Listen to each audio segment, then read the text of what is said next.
The coffee scene in New York is changing rapidly. 5 years ago, it was cutting edge to offer coffee brewed by the cup.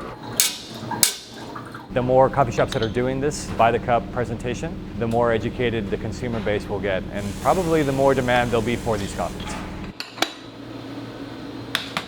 Coffee roasting is a very expensive thing to get into, and so Pulley Collective allows you the opportunity to have access to the equipment for people to get started coffee roasting.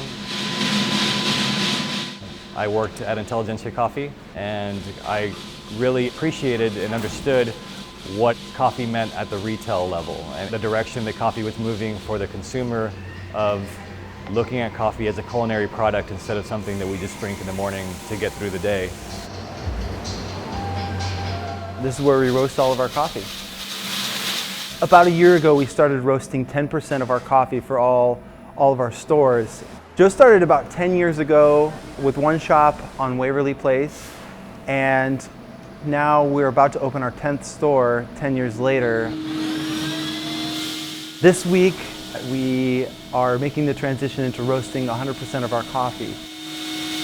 The process takes 15 minutes, basically. 11 or so minutes in the roasting machine to turn it from green coffee, which is a seed, into a roasted coffee bean. Once it's cooled down, we bring it over to the production area where it gets bagged up and then thrown in the van. It'll be in the stores tomorrow.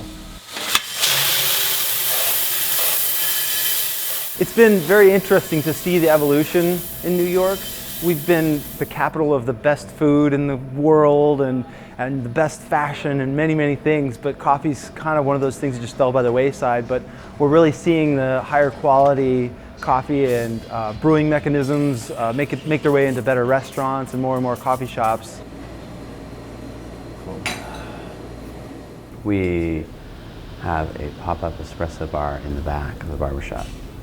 I wanted to present specialty coffee in a place that was different and unique, and I wanted a platform to sort of disseminate my message about the coffee I'm roasting. Here you go. I just feel like there's a lot of experimentation that could be done in terms of how flavor is perceived in coffee and how coffee can be treated a lot more like a special wine or something like that. We are one of a few roasters that use Pulley Collective and are part of Pulley Collective. Coffee is a social drink, brings people together, so everybody should have access to that special cup of coffee, and it should be approachable to anybody.